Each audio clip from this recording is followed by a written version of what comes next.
Welcome back, everyone, to the final episode of Locked in Quarantine. Well, what is essentially the final episode anyway. So I did the live stream a couple of days ago for day 11.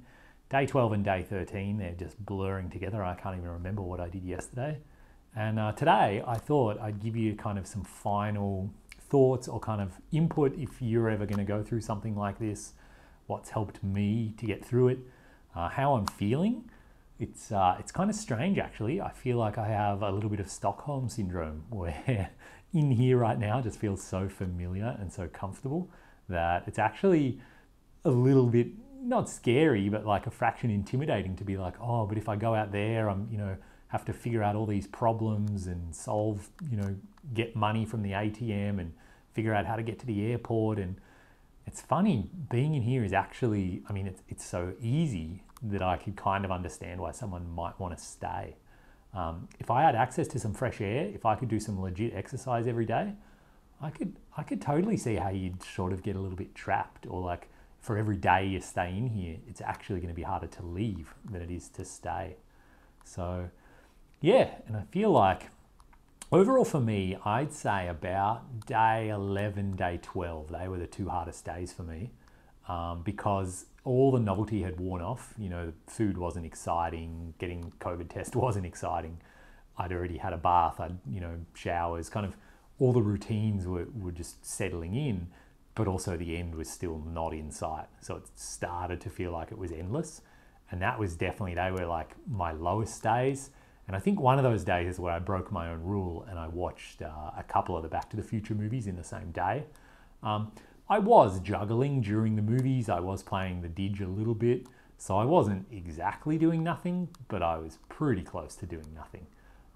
But now suddenly, like in the last couple of days, so like, well, day 14, technically, I'm going to get up in the morning basically and leave.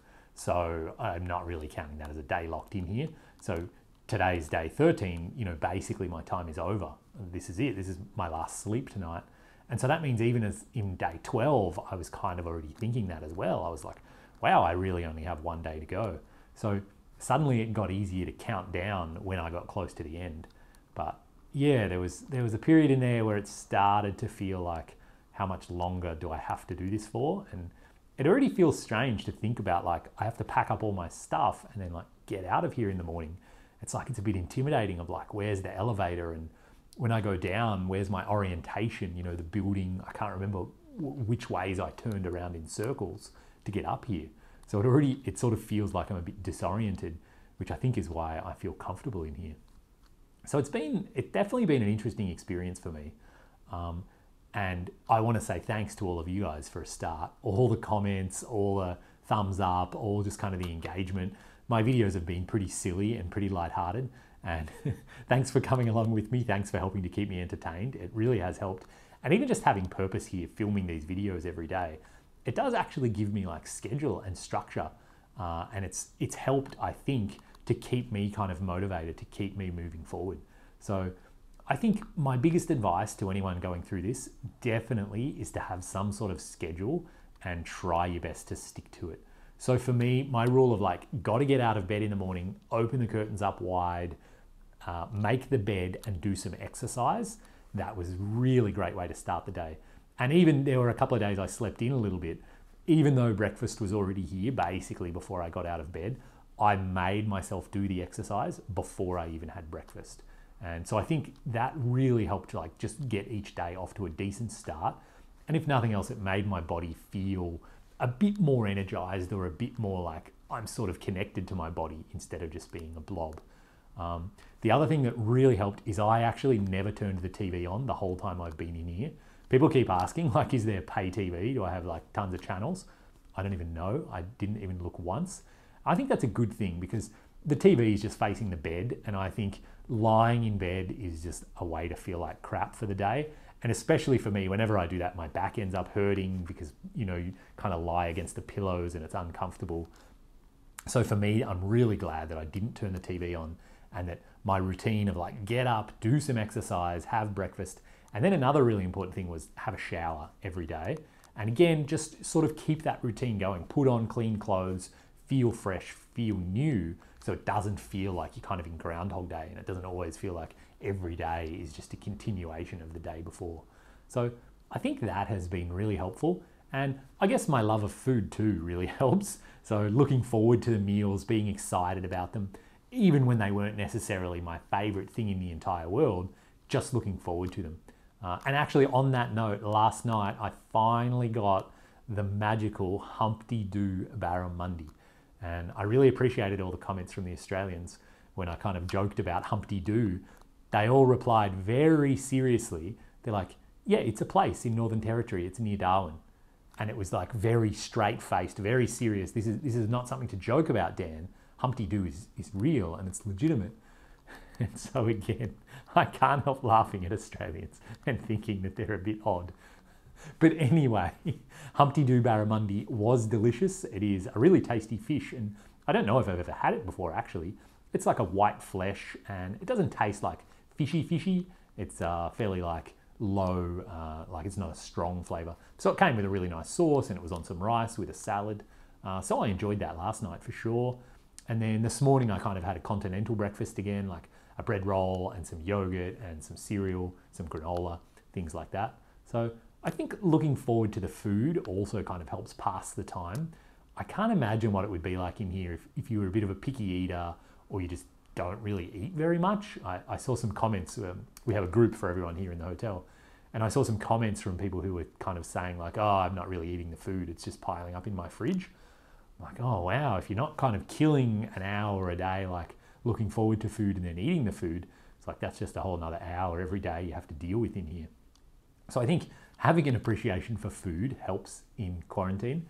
And for me personally, definitely having some personal projects has really helped. So the juggling balls have been the number one for me. They're absolutely my go-to whenever I feel like I've been staring at the laptop for too long, or even if I'm just coming back from the bathroom, the juggling balls are just sitting right there. So I just pick them up and even like 30 seconds worth of practice. But the thing that's been helping is I probably do that like 20 or 30 or 40 times a day. So I'm not necessarily practicing for like an hour a day, but I'm practicing many times throughout the day. And I'm getting very close to the 4-ball juggling. I haven't quite got to the point yet where it's continuous, but I feel like if I practice for another like 2 weeks, and I'll try to do that when I get to my dad's place, then I think I'm gonna be able to get 4 balls. And actually one of the guys in the hotel here, he's a circus performer, and he made a little video for me, and he showed me the progression to try and do 5 balls. And I'll be honest with you, I've never even thought about or contemplated doing 5. I feel like that's utterly next level. But he broke it down in a way that's like, all right, if I keep practicing and I start working towards that, I feel like I might possibly, fingers crossed, be able to achieve juggling 5 balls. So maybe that's something I'll keep working on as I'm on the road for the next year as well. So juggling has been really good for me. The didgeridoo, I think, is a fun challenge, and I'm looking forward to playing that. As I've said lately, I think I can make better noises out of the thing, but I still can't circular breathe even in the slightest beyond blowing the stream of water out my mouth. So it's going to take more than 2 weeks to kind of master that skill. And chances are it's going to take months or years, you know, of just slow, gradual progress. So it's just a matter of sticking with it. Like I said, the only difference between people who can do things like that and who can't basically is giving up or not. So they were both really good for me. The Rubik's Cube, I definitely have enjoyed playing with it. I do find it a fun challenge, but I actually haven't really progressed past getting this layer. And I can do that on any face I want kind of from memory now. And then the next step, I feel like it's just this big complicated maneuver to move these corner pieces. And I just haven't really been bothered with it for some reason. And so I don't know, I guess I hoped that I would learn how to do this by memory, but I haven't quite got there yet. I don't know if it'll come with me in the Jeep or not, or if it'll stay at home. We'll see what happens with the Rubik's Cube. The skipping rope, I've hardly used at all. Actually, when we were playing trivia the other night, the girl downstairs said that she could hear me skipping. She said she couldn't hear the didgeridoo, but she could hear me skipping. And so I kind of feel a bit bad about that. And so I haven't been skipping. And the hula hoop too, I've tried it, you know, 5 or 10 times every day, and I don't feel like I'm progressing. I think maybe I need someone who can do it to actually watch me and give me pointers and be like, don't do that, do this. And then maybe, you know, I'll learn the right way. right now I feel like I'm just kind of floundering and I don't understand why it's not working. But anyway, all of that to say, even the things that haven't really been working for me, they've been distracting me. They've been keeping me busy. They've been keeping me engaged. In a sense, they're a reason to get out of bed. They're a reason to sort of keep moving.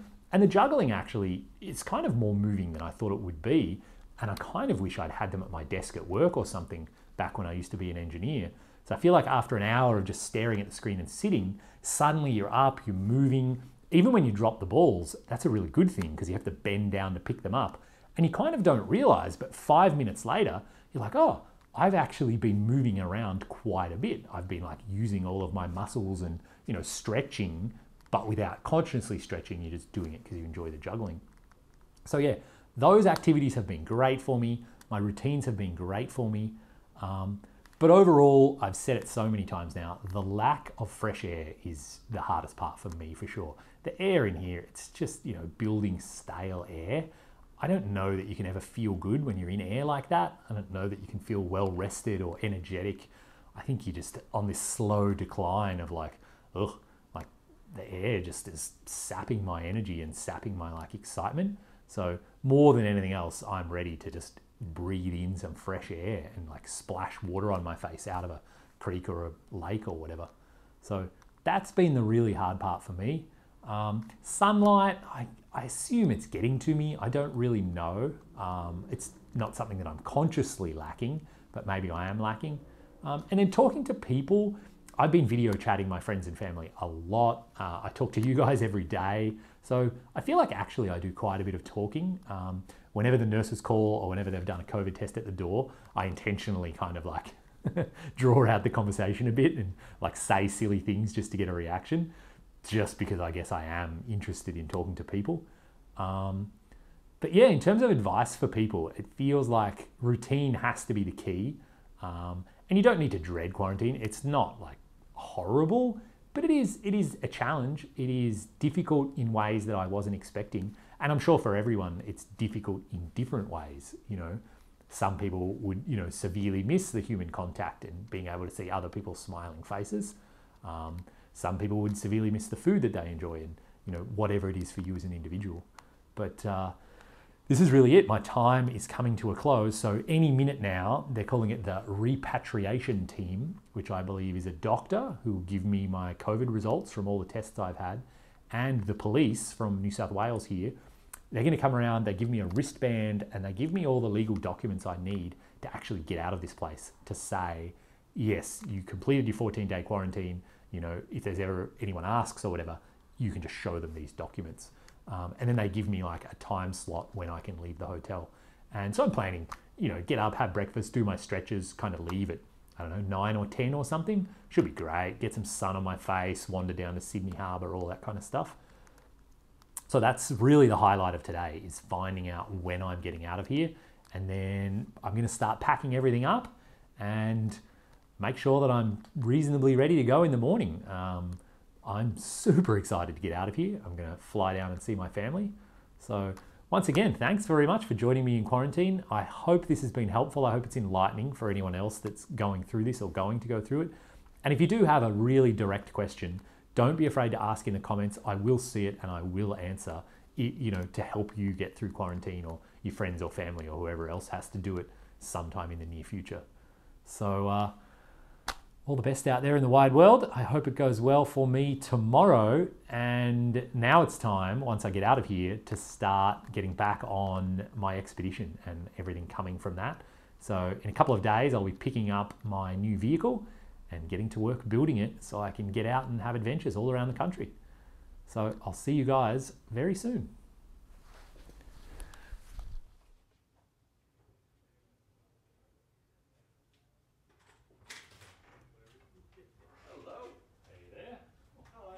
Everybody, there's lots of people. Welcome committee. Are you feeling well? Yeah, fine. No sore throat, runny nose, cough, fever, or shortness of breath. None of the above. Do you mind if I check your temperature? Go nuts. No, it's good. All the best. Well, thanks, guys. All right. Wow, this is the best day of my 2 weeks. Oh, no, good sign. Thank you, guys. Take it easy.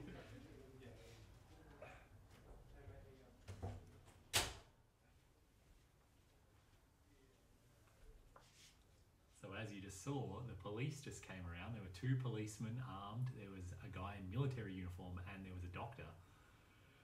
They took my temperature. They gave me a wristband. This apparently gets me out of here tomorrow morning. Oh my God, am I stoked. And they gave me some hand sanitizer.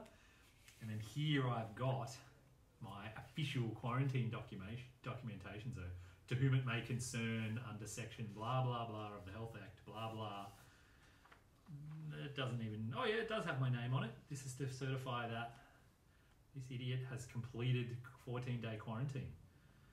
So I can leave anytime I want in the morning. Pretty incredible. This is the next piece of paper. It's got all the details about there was a test completed on day blah that was negative. There was a test completed on blah that was negative. And then just some stuff. Incredible.